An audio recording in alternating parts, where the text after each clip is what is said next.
Bonjour, dans cette vidéo je vais aborder différents sujets en vrac. On a du pain sur la planche, j'ai tous ces onglets à vous montrer. Donc on va voir mon planning pour mes futures vidéos. On va revenir sur ma dernière vidéo sur Nader Abouanas. On va parler des apostats, de ma distribution de livres. On va aussi parler de Abou Mama qui m'a contacté et qui a fait une vidéo sur moi. Et on va parler de Zineb, car j'ai regardé la vidéo de Michael. Il parle de Zineb El Razoui. Alors déjà, plusieurs personnes m'ont dit que j'avais été dur contre Nader Abouanas. C'est vrai, j'ai remarqué, j'ai été dur. Je ne sais pas s'il le mérite, peut-être qu'il ne le mérite pas. Dans ce cas, je m'excuse. Pourquoi j'ai été dur? Pour plusieurs raisons. Déjà parce que son discours de regarder notre belle religion de paix, amour, tolérance, c'est un discours que je combats car je le considère dangereux. Et lui, non seulement il vient avec ce discours, mais il tient ce discours devant un pacte où des chrétiens payent la jizya. La jizya renvoie au verset 29 de la sourate 9, donc au djihad et au dhimmi. Et Nader se dit malikite. Donc il peut plus dire non, il n'y a que le djihad défensif par exemple. Non, il est malikite dans son école. Il y a des choses qui ne sont pas paix, amour, tolérance. Donc il y avait ça, plus sa vidéo sur l'immigration, j'en ai pas parlé, mais dans celle-là il m'a déçu, parce qu'il n'a pas exposé la vie de son école, il n'a pas dit nous dans l'école malikite, c'est comme ça, donc il m'a déçu. Plus la censure, il coupe juste avant la jizya, sachant que cette censure c'est la même que Ayman TR, quand il a censuré, dans l'histoire qu'il avait lue dans un livre, il avait censuré tout ce passage, et dans ce passage, il y avait un hadith du prophète qui disait « Rabaissez-les, les juifs et les chrétiens, comme Allah les a rabaissés ». Donc Ayman a censuré ce passage, et un Nader qui débarque et qui en rajoute une couche en censurant la même idée de rabaissement des non-musulmans dans le pacte qu'il présente comme Mashallah, regardez comme c'est magnifique. Et en plus de tout ça, il censure les commentaires et il m'a banni. C'est pour ça que j'ai été dur contre lui. Et pourquoi je trouve ça dangereux, ce qu'ils font, qu'ils censurent des choses, c'est déjà parce que ces choses font partie de la religion, donc si tu le censures, tu caches à tes frères une partie de la religion, c'est grave. Mais moi je trouve ça particulièrement grave parce que en censurant ces choses, ils n'aident pas les musulmans à gérer ces choses, ils les mettent sous le tapis, sauf qu'elles ne disparaissent pas, elles sont toujours sous le tapis. Et le jour où un musulman sincère soulève le tapis, comme le rouquin là, il découvre ces choses, et qu'a fait le rouquin? Il n'a pas pu gérer ces choses, il s'est dit mais qu'est-ce qui se passe? Pourquoi il y a ces choses dans ma religion? Je ne savais pas. Et au bout de 16 ans d'islam, lorsqu'il a soulevé le tapis, il a apostasié. Maintenant c'est un ennemi acharné contre l'islam. Il fait des vidéos contre l'islam pour que tous les autres apostasient avec lui. Et c'est pas un cas isolé, il y en a plein, ils sont dans la religion de paix, amour, tolérance. Et quand ils lisent les textes, ils voient qu'il y a un problème. Donc soit ils se voilent la face jusqu'à la mort, ils laissent tout sous le tapis jusqu'à la mort. Dans ce cas, je ne sais pas s'ils meurent en tant que musulmans, puisque ce sont des personnes qui, si elles avaient soulevé le tapis, auraient apostasié. Parce qu'il y a des gens qui sont dans la religion de paix, amour, tolérance, mais s'ils découvraient, par exemple pour les esclaves, ils quitteraient la religion. Mais ils ne savent pas pour les esclaves, donc ils restent dans la religion. Mais s'ils savaient, ils apostasieraient.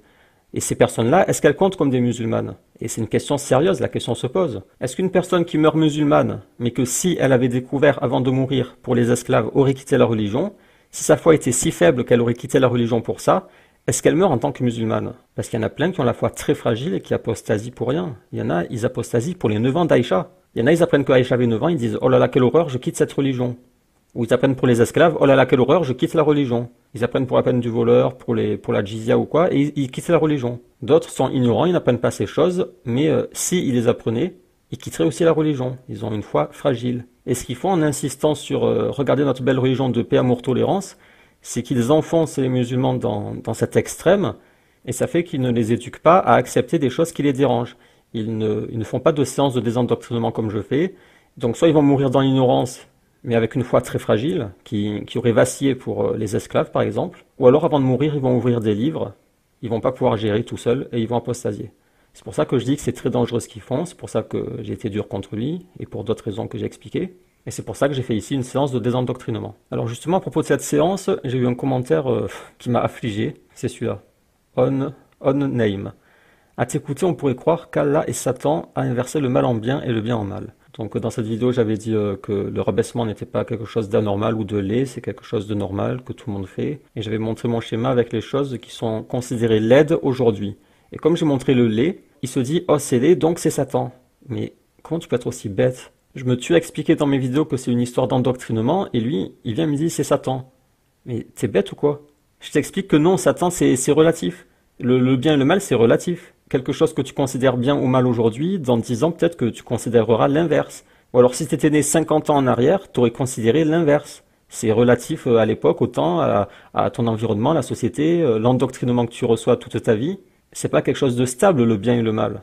Et l'exemple le plus frappant, c'est l'homosexualité. Regarde ce qui s'est passé avec l'homosexualité. Si je te dis qu'en islam, l'homosexualité est interdite et qu'il y a la peine de mort pour les coupables de sodomie masculine. Tu vas me dire, quelle horreur, c'est Satan. Ce que tu me dis là, c'est Satan. Oui, mais si tu étais né 50 ans en arrière, tu m'aurais dit le contraire. On-Name né il y a 50 ans, il aurait dit le contraire de On-Name né aujourd'hui.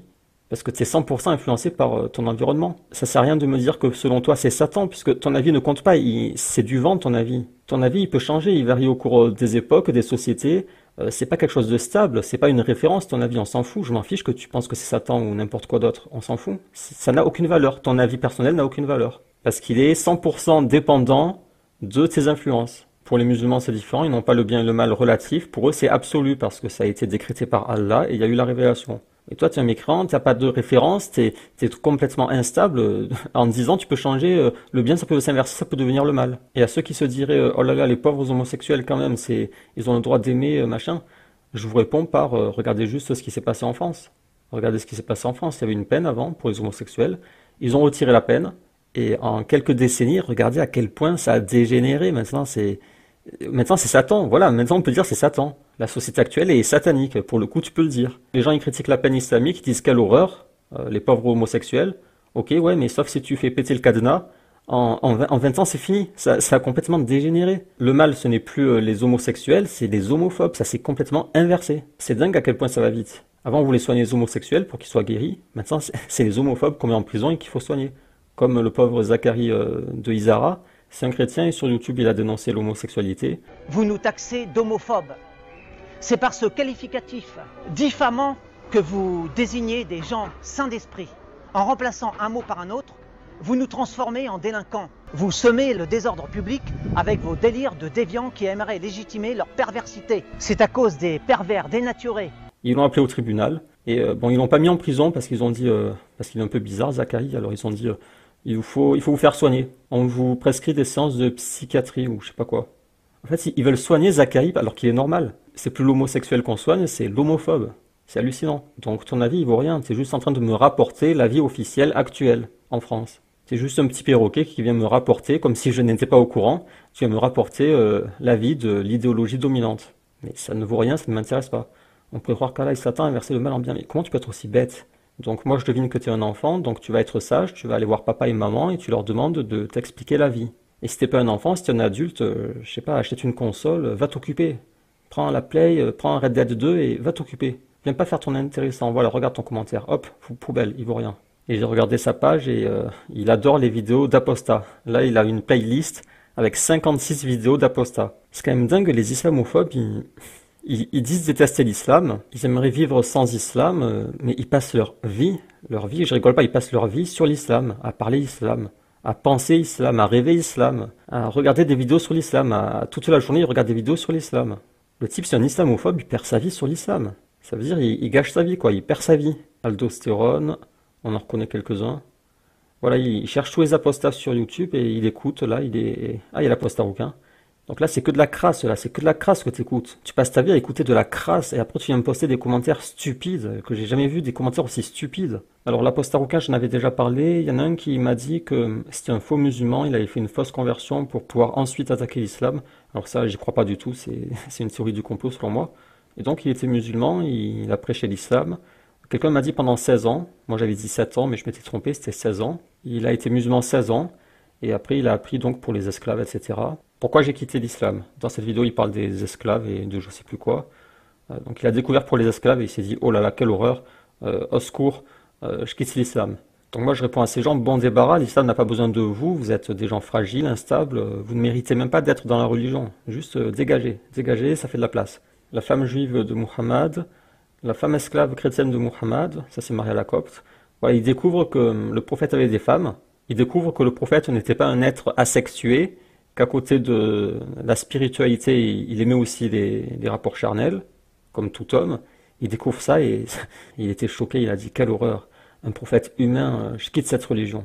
Muhammad et les femmes blondes. Alors celle-là, je viens de la regarder et il lit un texte dans le tafsir de Tabari où le prophète dit à quelqu'un de combattre à la bataille de Tabouk, de combattre et qu'il aura en récompense des femmes blondes.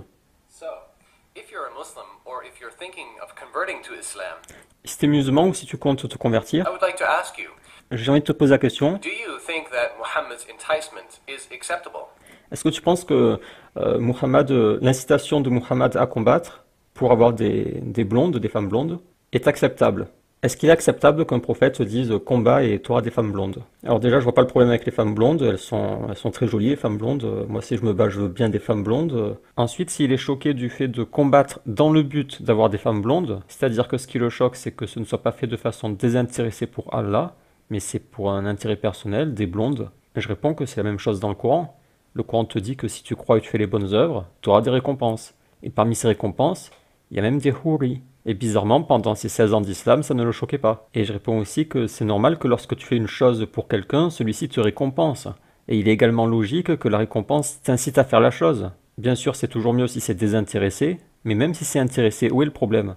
Ça arrive que pour inciter des gens à faire des choses, on leur promette une récompense. C'est comme ça que l'humain fonctionne.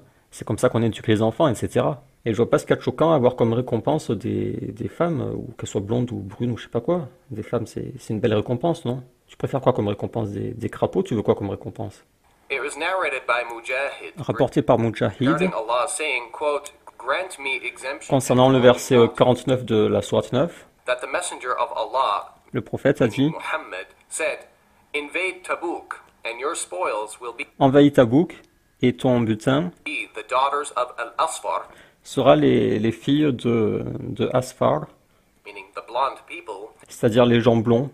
and the women of Rome." Finally, we see here in the commentary of At-Tabari that the Quran chapter 9 verse 49 is really about Muhammad enticing his men to fight jihad by promising them blonde female slaves. Le prophète incite les musulmans à combattre pour avoir des esclaves femmes blondes. Et donc c'est très très choquant selon lui, il est traumatisé, il fait des cauchemars. A shocking explanation, une explication très très très choquante du Coran, sourate 9, verset 49. Voilà, il fait le choqué, je suis très choqué, t'as des femmes blondes si tu fais le djihad. Alors bien sûr, il ramasse du fric, bien sûr, il y a des intérêts derrière. Alors plusieurs remarques, déjà, comme je vous ai dit, il n'y a pas de problème avec les femmes blondes, je vois pas le problème, moi je les trouve jolies, je comprends pas ce qu'il a avec les femmes blondes. Ensuite on remarque qu'il n'a pas sorti un hadith dans un livre connu, il est allé dans le tafsir de Tabari, donc c'est pas un livre de hadith, les hadiths ne sont pas authentifiés, on ne sait pas si ce récit est authentique, il faut regarder les rapporteurs. Il y a un musulman qui lui a répondu en anglais, il explique justement qu'il y a des rapporteurs faibles dans la chaîne de transmission qui ont été accusés d'être des menteurs. Alors je n'ai pas vérifié, ça ne m'intéresse pas, parce que je ne vois pas le problème avec ce récit. Mais ce qui est intéressant, c'est qu'il n'a pas lu la phrase ici. La dernière phrase, il ne l'a pas lue. Il y a la barre rouge qui gêne, donc je voulais recopier ici. Donc il lui dit de combattre et il aura des filles blondes. Alors en fait, ce mot, c'est pas blonde. Dans la vidéo, il dit, il y a marqué jaune, mais dans ce contexte, ça veut dire blonde. Al-Asfar in Arabic means the color yellow, but here in this context it means blonde women. Donc il dit que le mot asfar, ça veut dire jaune, mais que dans ce contexte, ça veut dire les femmes blondes. Donc ça veut dire jaune, mais il dit que ça veut dire blonde. Donc c'est le mot qui est ici. Il a lu ça, mais il n'a pas lu ça. Et là, il y a marqué quoi? Ici, il y a marqué, ça veut dire, donc là, ça va expliquer ce que veut dire jaune. Ça veut dire les femmes de Rome, les romaines. Jaune, ça désigne pas blonde, ça désigne les romaines. Là, je suis sur le même passage sur altafsir.com pour récupérer le texte. Fille jaune signifie les femmes de Rome, les femmes des Romains. Et c'est ce que lui a répondu le musulman. Asfar veut dire jaune, mais dans l'arabe classique, quand ça concerne des gens, ça fait référence à la couleur de peau des Romains. Ça ne fait pas référence aux blondes. Donc là, l'apostat rouquin te sort une chaîne du tafsir de Tabari. Il n'a pas vérifié si la chaîne est authentique. Et quand il y a marqué jaune, il te dit ça veut dire blonde. Alors que juste en dessous, il y a marqué que ça veut dire les romaines. Et après, il te fait la vidéo Muhammad et les femmes blondes. Alors qu'il n'est à aucun moment question de blonde. Et après, il te dit explication très choquante du Coran. Aidez-moi à produire plus de vidéos. Et il t'envoie vers ce lien où il faut lui faire des dons. Et si tu vas dans les commentaires, encore un lien. Pour soutenir mon éducation dans la prédication chrétienne, cliquez ici. Collecte de dons, il est à 7 000 $. Objectif 40 000 $ pour un charlatan, quoi. Le type, c'est un charlatan, quoi. Et les gens, ils payent. Voilà, faut faire des dons pour soutenir Ismaël. Quand on creuse, on voit qu'il y a des intérêts derrière, des intérêts financiers bizarres. Tiens, ça m'étonne. Mais en fait, ça m'étonne pas, je rigole. Donc en conclusion, non, ça ne concerne pas les blondes, il faut vérifier l'authenticité, mais ce n'est pas un récit choquant, c'est comme ça, c'est connu que quand tu fais le djihad, les femmes et les enfants sont pris en captif. Et celui qui meurt au paradis, il a des houris, et c'est une belle récompense. Et donc voilà, On-Name, il écoute ce genre de vidéos stupides, là, les femmes blondes, il a jamais été question de femmes blondes. Celle-là, j'ai regardé de vidéo parce qu'elle m'a intrigué, car elle a dans sa main une traduction anglaise de Omdat As-Salik.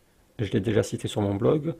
Donc elle explique qu'elle était dans son pays noir, là, je sais pas quel pays. Elle était dans la religion de paix, amour, tolérance. Et puis elle a déménagé en Suède et elle a commencé à lire. Et justement, c'est le problème dont je vous ai parlé au début. Elle a commencé à lire et elle a vu que c'était pas que paix, amour, tolérance. Et donc elle a quitté la religion. Elle a quitté la religion et maintenant c'est une ennemie acharnée contre l'islam. Tout ça parce que Nader n'a pas voulu montrer la jizya. Ayman Ther n'a pas voulu montrer le hadith du prophète. Il cache tous ces sujets, il les met sous le tapis, mais il y a des gens qui lisent. Il y a des gens qui lisent et ils découvrent les choses. Soit ils arrivent à les gérer, soit ils n'arrivent pas, ils quittent la religion. Et parmi ceux qui quittent, il y en a qui deviennent des ennemis acharnés de l'islam.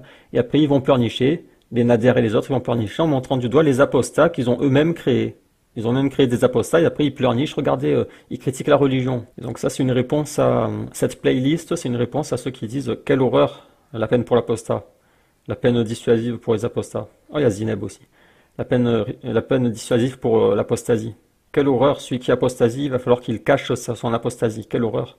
Ben oui, mais sans la peine, regarde ce qui se passe. Regarde ce qui se passe après. Tous ces gens deviennent des crapules et ils combattent la religion avec malhonnêteté et mauvaise foi. On le remarque chez tous, aldostérone. Je vous ai déjà montré sur 2 exemples que c'était un charlatan ce type. Majid Oukash n'a pas besoin d'en parler, c'est un clown et bien sûr qu'il est malhonnête comme les autres. L'apostat aucun malhonnête. Zineb malhonnête, hystérique. C'est que de la crasse là, c'est de la crasse que t'écoutes, On-Name. Maintenant je vais parler de mes prochaines vidéos, j'aurais dû le faire au départ. Donc il y a la vidéo prévue sur Ayman Ther. Ce sera une courte vidéo dans laquelle je serai sévère. Ensuite il y aura une autre vidéo sur Ayman Ther qui sera plus longue. Dans laquelle je serai doux. Il y a aussi une grosse vidéo que j'avais annoncée d'ici la fin de l'année, mais l'année est déjà finie, donc je vais la reporter d'1 mois. C'est une grosse vidéo sur un sujet que je garde pour la surprise. Je pense que ce sera intéressant. Il y a mes vidéos sur Planète Pascal que je dois continuer. Un résumé de livre sur les objectifs de la charia. Je l'avais commencé, mais j'ai perdu l'audio, donc je dois le recommencer. Suite de l'analyse du premier livre de Bajrafi, j'avais promis en 2017, j'ai toujours pas fait. Deuxième livre de Bajrafi, j'ai toujours pas fait. 4 écoles juridiques, Islam ibn Ahmad et la citoyenneté, j'avais commencé en 2016, j'ai pas terminé. Lecture des hadiths de Aïcha. Ça, c'est pour mon programme Aïcha. Ça, c'est quelque chose qui me tient à cœur. Le problème, c'est que je peux pas faire ce qui me plaît, parce qu'à chaque fois, il y a des imams qui en rajoutent une couche et je m'en sors plus. Réponse à aldostérone sur Aïcha, étude du hadith des 9 ans de Aïcha. Ça, ce sera donc dans le programme, tout ça. Étude d'un hadith rejeté par Karim al-Hanifi, ça je crois que je vais laisser tomber parce que j'ai trop de vidéos, je peux pas tout faire. J'ai pas le temps, j'ai pas... Étude du hadith sur Tarawih, divergence entre les écoles, non ça je l'ai fait. Je pourrais continuer mais une vidéo ça suffit. Réponse à Nader sur l'émigration, résumé d'un livre sur les Usul al-Fiqh, le procès de Metz-Matsi, top 5 des choses qui font rager les koufars. Ça je sais pas si je le ferai, je verrai. Donc vous voyez que j'ai un programme chargé, que je me trimballe avec depuis 2016 pour certaines vidéos. Donc les gens qui disent « t'avais promis une vidéo sur toi », oui, mais j'ai un énorme planning. Donc la vidéo sur moi, peut-être que je vais essayer de la placer là. Ce sera ma vidéo de présentation. Je vais essayer de la placer après la grosse vidéo. Donc en janvier ou février. Mais moi ce que j'aimerais faire c'est l'étude de hadith, c'est surtout le programme Aïcha que j'avais déjà promis il y a plus d'1 an. Regardez, là il y a plus d'1 an. J'avais annoncé le démarrage du programme Aïcha, mais il n'a toujours pas démarré. Parce qu'à chaque fois, j'ai d'autres vidéos à faire. À chaque fois, il y a des imams qui en rajoutent une couche. Là, il y a Ayman Ther qui a débarqué. Après, il y a Mounir. Après, il y a Nader Abouanas. Je m'en sors plus. Bajrafil, je m'en sors plus. J'aimerais bien qu'ils partent tous en vacances, ces gens. Et comme ça, voilà, je fais les vidéos que je veux. Mais là, je suis encore coincé avec l'imbécile de Ayman Ther. Parce qu'il a encore sorti des vidéos hallucinantes. Et je peux pas faire mon programme Aïcha pendant que Ayman Ther balance ce genre de choses. Je suis obligé de m'attarder sur lui. J'avais aussi annoncé que je ferais un résumé de livres par mois. Finalement, j'en ai fait 0. Et il y a aussi les séances de désendoctrinement qui sont prévues. Franchement, je pourrais pas tout faire. Je pourrais pas tout faire. Il faut le temps, il faut la motivation. Je rappelle que c'est pas mon métier, ce n'est pas mon activité principale. Il y en a aussi, ils ont des fausses idées sur moi parce qu'ils me connaissent qu'à travers mes vidéos. L'autre fois, il y en a un, il m'a dit je pense que tu es historien. Attendez, je vais vous montrer le commentaire. Ton développement et ton analyse est remarquable. À t'entendre, tu as l'air d'être historien. Voilà, en fait, c'est les gens, ils aiment bien mon discours, par exemple, et d'un coup, ils se font des films, genre, je suis historien.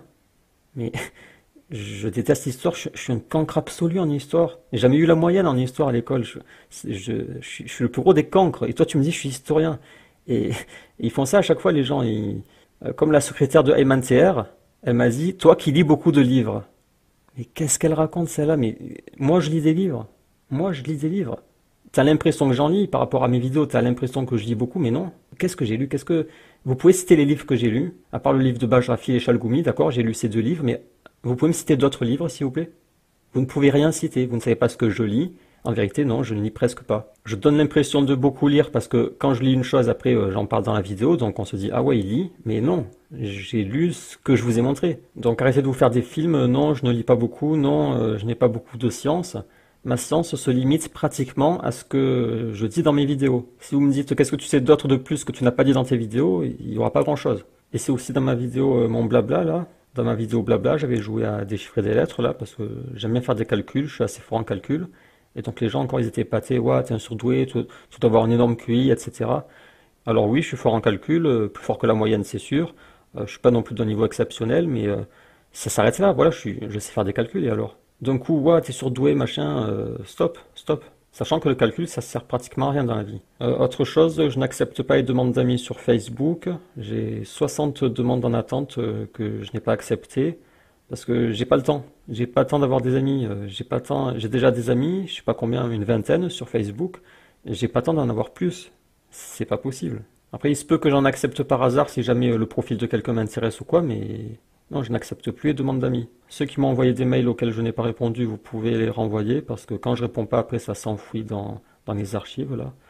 Donc il me reste à parler de l'Oasis de l'excellence, Zineb, et ah oui, Michael là, il a dit une chose intéressante sur Bajrafil que j'avais remarqué mais que je n'avais pas dite. C'est dans sa discussion avec Zineb.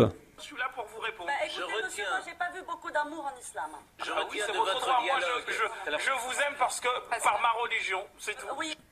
Je vous aime par ma religion, c'est tout. Et il prend sa posture ridicule de saint là. Alors ce qu'il dit pose problème. Parce que ce n'est pas une mécréante lambda, Zineb. Si c'était une mécréante lambda, et qu'il avait dit « Je vous aime parce que ma religion me dit de vous aimer », là ça pourrait se défendre, il pourrait sortir son discours des frères en humanité, machin, d'accord. Il aime la non-musulmane parce que c'est sa sœur en humanité. Le problème c'est que Zineb, c'est pas n'importe quelle non-musulmane, Zineb.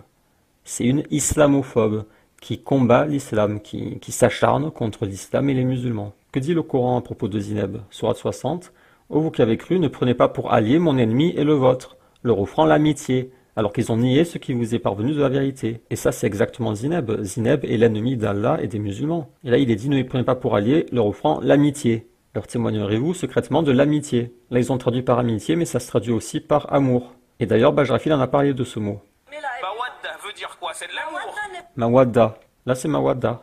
Donc là, il est interdit d'offrir de l'amour aux ennemis d'Allah et des musulmans. Sourate 58, verset 22. Tu n'en trouveras pas parmi les gens qui croient en Allah et au jour dernier qui prennent pour amis, là c'est toujours Mawadda, ceux qui s'opposent à Allah et à son messager. Fussent-ils leur père, leur fils, leur frère ou les gens de leur tribu. Donc là, ce que fait Bajrafil, c'est interdit par le Coran. Il est interdit à un musulman d'offrir de l'amour à une ennemie d'Allah et des musulmans. Et elle est clairement une ennemie déclarée et acharnée contre l'islam et les musulmans. Donc ce qu'il fait, c'est très grave. Il prend des péchés là. C'est des péchés. Puisqu'il fait quelque chose qui est interdit par le Coran. Il se prend des péchés là, en public. Il fait croire aux musulmans que c'est un comportement de musulman que d'aimer une ennemie qui... Non, elle ne mérite pas d'amour celle-là. C'est une ennemie déclarée, acharnée, islamophobe, c'est tout ce que vous voulez. En plus, c'est une apostate. Non, c'est une apostate. C'est la pire de toutes. Et ça, c'est quelque chose qu'a remarqué Michael, que Bajrafil lui a dit qu'il aimait, alors qu'il n'aurait pas dû le dire. Alors maintenant, j'aimerais répondre à Bajrafil qui nous dit qu'il aime Zainab al-Razwi. À la fin de cette vidéo, il dit au nom de l'amour dans le Coran, je vous aime, etc. Wal'iyadu billahi ta'ala. Et je vais vous lire un petit passage du Coran. Tu n'en trouveras pas parmi les gens qui croient en Allah et au jour dernier, qui prennent pour amis ceux qui s'opposent à Allah et à son messager. Donc prennent pour alliés, il y a cette connotation d'amour, yuwaddun. On ne peut pas aimer une personne qui travaille pour un journal qui insulte l'islam, qui insulte les croyants dans leur totalité, les musulmans, wal'iyadu billah. Menacée de mort, Zineb répond. Donc si j'ai bien compris, c'est la star islamophobe du moment. Et donc elle est menacée, elle pleurniche. Au secours, je suis menacé. Et Michael a dit une chose très juste, c'est que tout le monde est menacé de mort. Dès que tu prends la parole, sur YouTube par exemple, on est menacé de mort. On reçoit tous des menaces. Quand on prend la parole et qu'on propage un discours politique, après si le discours est tout doux, on va pas être menacé de mort, mais si le discours est trop politisé et que tu as un large public, dans le public il y a des gens du camp adverse, et parmi ces gens, il y en a ils vont t'insulter, d'autres ils vont te menacer de mort, ça arrive. Après bien sûr ça va être proportionnel à la nature de ton discours et au nombre de gens qui t'écoutent. Donc pour Zineb, bien sûr ça va être pire parce qu'elle est écoutée par des millions de personnes, mais tout le monde est menacé, il n'y a pas à pleurnicher, c'est comme ça que ça fonctionne. Autre chose, elle se plaint de ne pas pouvoir critiquer l'islam, alors qu'elle passe son temps à faire ça, et après elle dit oh là là, on peut pas critiquer l'islam. Mais tu passes ton temps à faire ça et après tu pleurniches, on peut pas critiquer l'islam. Bah si, t'en es la preuve vivante. T'en es la preuve vivante qu'on peut le critiquer l'islam. Après on peut pas critiquer sans recevoir en retour des menaces et des insultes. Ça c'est logique. Et je te propose d'essayer avec les juifs. Pourquoi t'essaies pas de critiquer le judaïsme pour voir ce qui se passe? Est-ce qu'on peut critiquer le judaïsme? Est-ce que quelqu'un peut débarquer sur le plateau télé? Bon, maintenant je vais critiquer le judaïsme. Non, c'est pas possible. C'est pas possible. Est-ce que Dieudonné pourrait débarquer sur le plateau et pleurnicher? Je suis menacé par les juifs, on peut plus critiquer le judaïsme ou le sionisme. Ça c'est amusant à imaginer. Imaginez la situation dans l'autre sens. Dieudonné débarque sur le plateau parce qu'il reçoit des menaces de mort de la LDJ. Il vient sur le plateau, il y a Cohen qui l'accueille avec compassion. Et Dieudonné dit il y en a marre, je reçois des menaces de mort, on peut plus critiquer le judaïsme. On peut pas critiquer le judaïsme, c'est un scandale. Moi je veux critiquer le judaïsme. Ou le sionisme, je veux critiquer le sionisme, une idéologie politique. Vous voyez bien que cette situation est inenvisageable. Antisémite! Oh, je suis pas antisémite! Non! Combien ça coûte? Donc non seulement la menace c'est normal, ce n'est pas spécifique à l'islam. Donc son numéro de pleurniche c'est du bidon. Elle va dire moi je peux pas sortir sans garde du corps. Bah oui, comme Diodo et Soral, ils sortent avec des gardes du corps. Pour pas se faire poignarder dans le dos par un juif. Là il faut juste qu'elle prononce le judaïsme est une religion machiste ou raciste ou je sais pas quoi. Là tu pourras plus revenir pour pleurnicher, là c'est fini, c'est fini. Après elle dit c'est les musulmans les méchants, on peut pas les critiquer. Sachant qu'elle était à Charlie Hebdo. Charlie Hebdo c'est pas de la critique, c'est de l'insulte, du lynchage, de l'humiliation. C'est des choses laides et basses qui font Charlie Hebdo. C'est pas de la critique raisonnée ou je sais pas quoi. Et Bajrafil il s'est un peu calmé ces derniers temps et sur Twitter il postait plus depuis 2 mois. Il postait plus sur Twitter et là il vient de poster. Alors là en tapant Bajrafil je tombe sur ça, regardez c'est quelqu'un qui a mis ma capture d'écran du livre de Bajrafil. Mohamed Bajrafil, certifié Moqtad. Ouais, ce gros Moqtad de Bajrafil. Et donc Bajrafil ne postait plus sur Twitter depuis le 31 octobre. Et devinez pourquoi il est revenu, 2 mois plus tard, devinez pourquoi il est revenu. Cela fait un moment que je ne tweete plus. Je le fais exceptionnellement. Alors quelle est cette exception qui mérite que le grand Bajrafil revienne sur Twitter? Exceptionnellement aujourd'hui pour dire qu'autant je m'oppose à certaines déclarations de Madame Zineb, parce qu'infondées pour moi. Voilà, il dit pour moi. Pour lui, c'est pas sûr. C'est son avis personnel, mais objectivement, elles sont peut-être fondées. Autant je condamne les menaces diverses et le torrent d'insultes dont elle est victime. Donc il revient exceptionnellement sur Twitter pour condamner les menaces et les insultes que subit la mécréante islamophobe ennemie d'Allah et des musulmans, Zineb Al-Razoui. Voilà, il revient pour soutenir une ennemie d'Allah. Qu'il aime, il a dit « je vous aime au nom de ma religion ». Bon, il me reste à parler de l'Oasis de l'excellence et de ma distribution de livres. Alors on va commencer par l'Oasis. Donc il m'a contacté pour discuter. Donc il m'a appelé, il m'a raconté ce qu'il avait à dire sur moi. Il a formulé des critiques et des compliments. Donc je vais vous parler des critiques. Je vais vous transmettre ces critiques. Il a fait une vidéo sur moi, mais après il a supprimé. J'ai pas compris, je vais actualiser, peut-être qu'elle est revenue. Non, elle n'est pas revenue, je ne sais pas pourquoi il a supprimé. Donc je vous transmets sa critique, comme je vous avais transmis la critique de Dawa Salafia. Dawa Salafia, il avait dit « Il ne faut pas écouter Basile, ni le suivre. Basile Bandi n'est pas un individu à suivre, ni à écouter. Donc quand un musulman met en garde contre moi, je vous transmets sa mise en garde. Mais bon, lui, il n'avait pas d'argument. Il disait « C'est un mécréant, donc il ne faut pas l'écouter, parce que c'est un mécréant. » Donc lui, c'est pas intéressant ce qu'il dit. Il y a Anara'i qui avait répondu « On peut l'écouter, mais il faut vérifier. Mais il ne faut pas le suivre, on ne le suit pas. On l'écoute, et il faut vérifier après. » Ce n'est pas un individu Asfif n'y a écouté, c'était un kafir. Plusieurs fois, des frères qui me disent que penses-tu de Basile Blandine, on m'envoie ses vidéos, etc., ses audios, regarde ce qu'il dit, mais subhanallah. Si demain il y a un François Hollande, il commence à réfuter Bajrafil, on va l'écouter. Moi, mon avis par rapport à Basile Blandine, c'est vrai que c'est pas un musulman, mais je pense que ça n'empêche pas le fait de l'écouter. Parce que c'est pas parce que quelqu'un n'est pas musulman que tout ce qu'il dit est faux. On peut écouter ce qu'il dit et analyser est-ce que c'est la vérité ou pas. Si c'est la vérité, on le prend. Il faut aller vérifier après. Donc moi j'étais d'accord avec lui, j'avais dit bien sûr, tu peux écouter mais il faut vérifier. Et cette histoire de ne pas écouter quelqu'un, je l'ai vu sur Twitter. Donc elle critique les imams, l'autre lui répond, c'est quel imam qui a dit ça? Mohamed Bajrafil. Merci, on m'a toujours déconseillé de l'écouter, et j'ai vite compris pourquoi. C'est un très bon conseil qu'on t'a donné. Donc ça, c'est quelque chose que je ne comprends pas. Des gens qui disent à d'autres, n'écoute pas un tel. Comme lui, il dit, n'écoutez pas Basile. Bon, là, on peut comprendre, Basile n'est pas musulman, donc il ne faut pas écouter. Mais Mohamed Bajrafil, c'est un imam, et c'est la même chose, on a dit à celle-là, ne l'écoute pas. Et ça, c'est quelque chose qui me dépasse. Donc il y a quelqu'un qui te dit, n'écoute pas un tel, et toi, t'obéis, tu l'écoutes pas. Donc ça, il me semble que c'est chez certains salafis, ils se disent entre eux, lui, il faut pas l'écouter, lui, il faut l'écouter, lui, il l'écoute pas. Ils se donnent les noms qu'il faut écouter, qu'il ne faut surtout pas écouter. En gros, si tu écoutes quelqu'un qu'il ne faut pas écouter, tu risques d'être envoûté ou je sais pas quel est le risque, mais il ne faut pas l'écouter. Donc ça, c'est quelque chose qui me dépasse. Ne l'écoute pas, mais il n'y a pas d'argument. Ils disent pas pourquoi il ne faut pas l'écouter. Et elle obéit, d'accord, je l'écoute pas. Et imagine si Bajrafil faisait pareil, il disait n'écoutez pas l'autre camp. Donc les deux camps, ils s'écoutent pas entre eux. Mais quel est le risque si tu écoutes Bajrafil?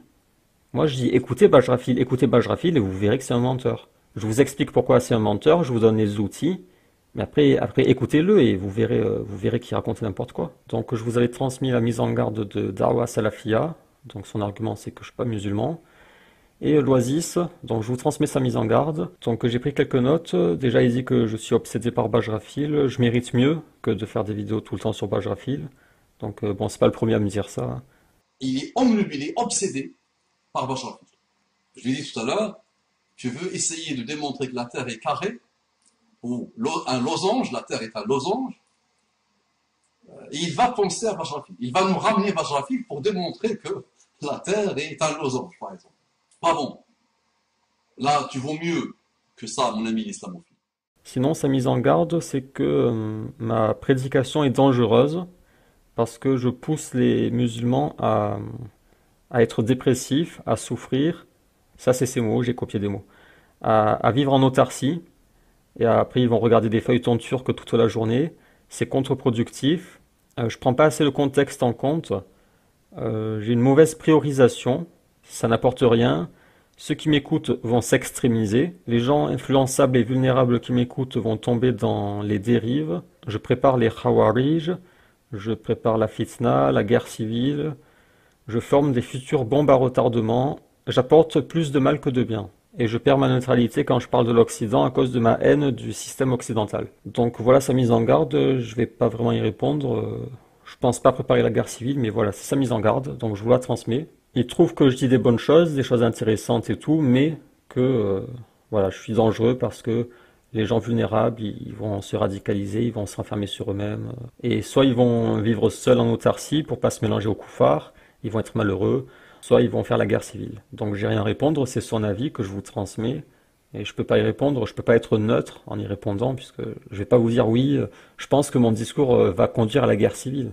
Ou je pense que les musulmans qui m'écoutent vont devenir malheureux. Je pense pas ça, donc forcément je peux pas être d'accord avec lui. Mais comme je ne suis pas neutre, car ça me concerne moi, je n'ai pas un regard extérieur sur moi-même, sur ma prédication, donc je vous transmets sa mise en garde. Et j'aurais dû le faire au début, donc dans une autre vidéo, en début, je vous transmettrai sa mise en garde une seconde fois. Et sinon, sur ma théorie sur la République, il a l'air à peu près d'accord, comme quoi ces choses-là sont des idoles.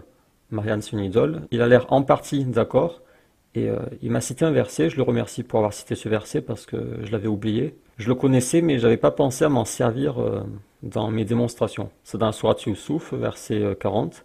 Youssouf dit « Vous n'adorez en dehors de lui que des noms que vous avez inventés, vous et vos ancêtres. » et à l'appui desquels Allah n'a fait descendre aucune preuve.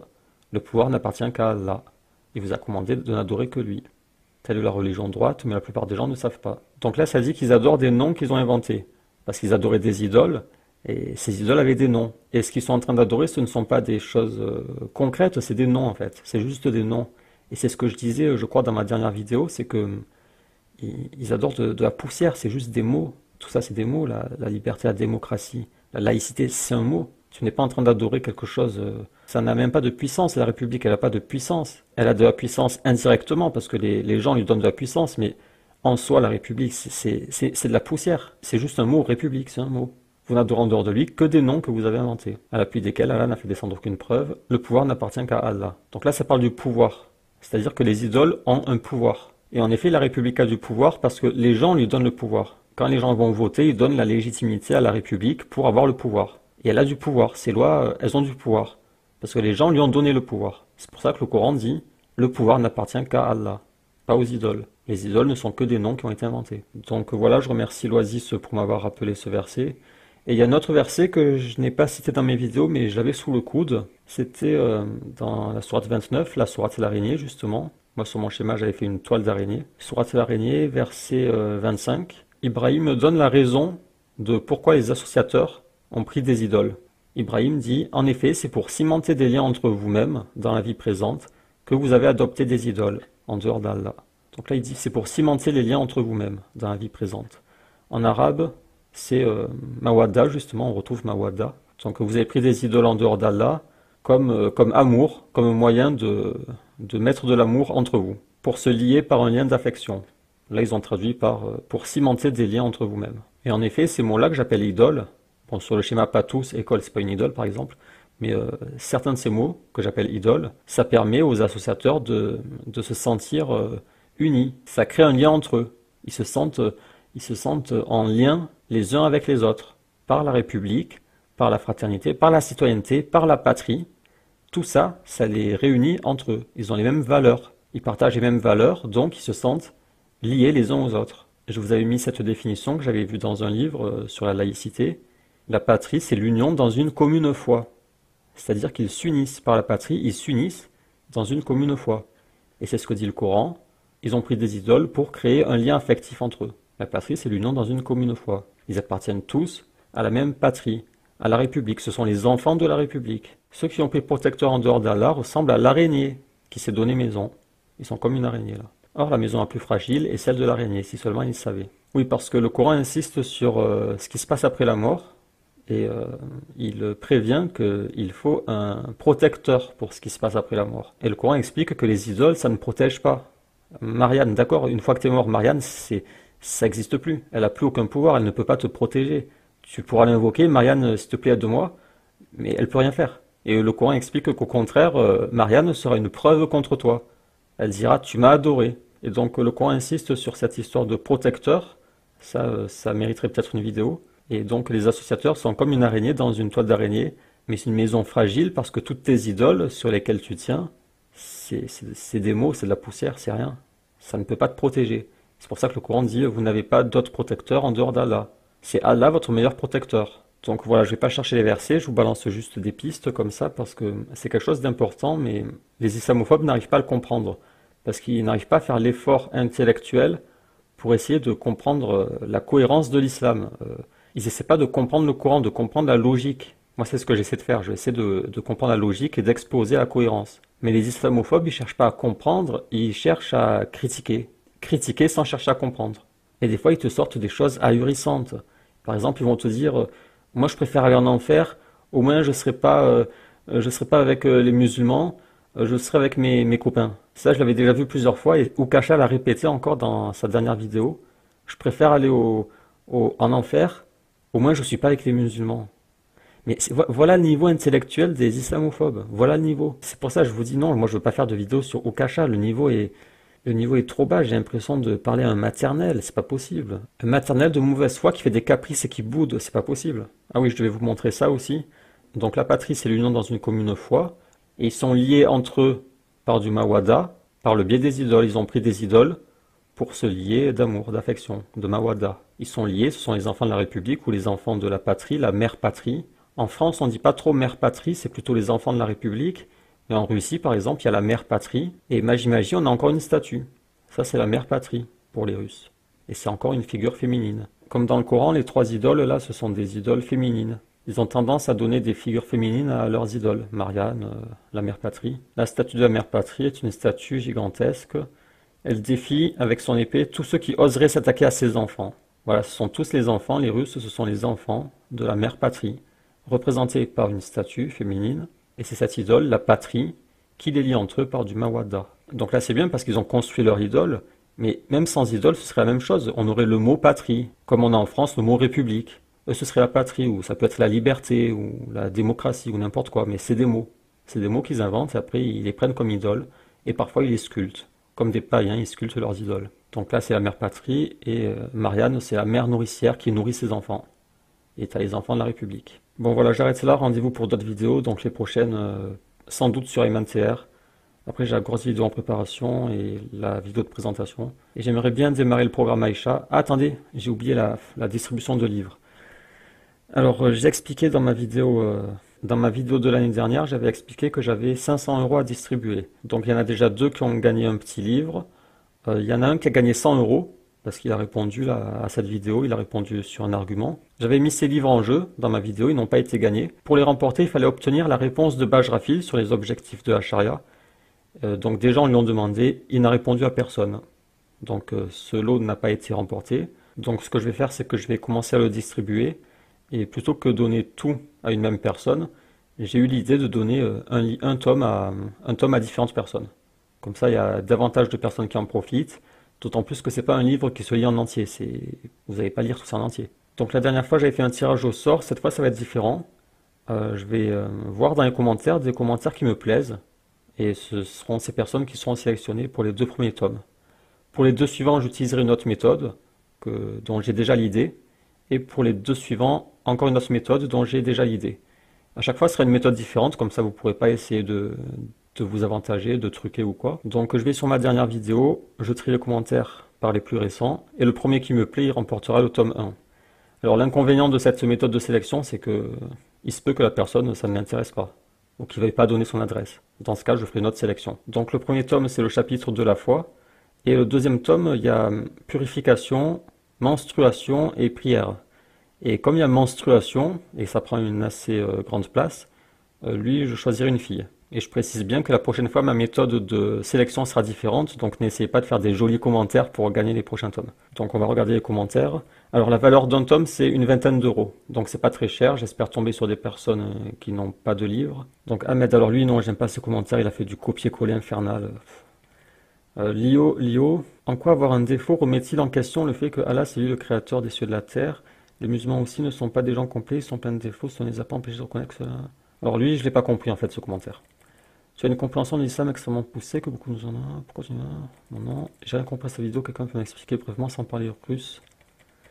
Les mécréants sont les pires... Je cherche un commentaire intéressant. Les mécréants sont les pires des créatures et les croyances doivent être dures envers eux. Pour ce qui est de couper la main au voleur... Bon lui il est stupide, lui, il me dit... C'est au sens métaphorique. Couper toute possibilité au voleur, bon. Des chrétiens d'Oran, non. Bonsoir, est-ce que tu as déjà écouté cette vidéo? Ah non, non, ça me saoule ça. Non, ça c'est sur les attentats de Charlie Hebdo, c'est un imam qui dit, qui condamne les actes terroristes. Aucune preuve de son baptisement. Salut Basile, 16 utilisé à Postarou. Non, ça c'est nul. Bien à vous, dans mon quartier, ils sont nombreux à se prétendre musulmans, ils fument. Non, ça c'est un mécréant, je crois. Ici en France, on est tous des dhimmis. Oui, c'est vrai. Ah, ça c'est intéressant, il faut voir la suite. On paye la jizya qui a été détournée en impôts dans tous les pays du monde. Voilà, il dit tout le monde paye un impôt. La jizya que les musulmans imposent aux non-musulmans pour protéger n'est rien comparé aux taxes généralisées à tous les peuples français par les escrocs du gouvernement. Bon allez, toi, ok, t'as gagné le tome 1. Bon après, il faut voir si ça l'intéresse. C'est ça le problème. Mais c'est vrai que oui, tout le monde doit payer des impôts. Maintenant, il faut que je trouve une femme. Ça va être compliqué, il ne doit pas y en avoir beaucoup. Bon, je vais chercher un pseudo qui m'a l'air féminin. Vegeta, non. Lio, non. Cyrine. Donc elle, je lui avais répondu... Ouais, c'est celle qui m'a dit, t'as l'air d'être un historien. Pour te remercier, te féliciter, j'ai même une façon de te mettre en place. Bon, son commentaire n'est pas intéressant, c'est juste une félicitation. Je vais voir si je trouve une autre femme. Salma. Non mais je rêve. Toute discrimination est condamnable. Non, toi c'est bidon, toi. Bon, sinon, je donnerai à la fille, la première, là. Voici là. Non, elle a juste cité un verset. Bon, c'est bon, on va dire que c'est la première qui a gagné, là, celle qui avait le cassoulet en image, là. Donc voilà, Cyrine, tu as gagné le tome 2 si ça t'intéresse. Et trouve presque tout, tu as gagné le tome 2. Je vais regarder vos profils quand même. Donc Cyrine, on a juste le cassoulet. Non, c'est pas un cassouille, c'est un couscous. Le couscous. Elle écoute des vidéos bizarres. Elle doit avoir des enfants et regarder des dessins animés avec eux. Bon, après, elle a peut-être déjà des livres. C'est ça qui est compliqué, c'est de trouver des gens qui n'ont pas de livres. Et trouve presque tout. Alors lui, voyons voir, il a mis des vidéos. Il a publié des vidéos. Est-ce qu'il a l'air d'avoir des livres? Je ne sais pas. Il est abonné à Nader. Oh non, Thierry Casasnova, c'est pas lui. Pourquoi tu t'abonnes à ce charlatan là? Il te vend des extracteurs de jus là. C'est un charlatan lui. Un chiite. Bon voilà, je trouve presque tout et Cyrine, vous me direz si vous acceptez le livre. Donc rendez-vous pour la vidéo sur Ayman TR.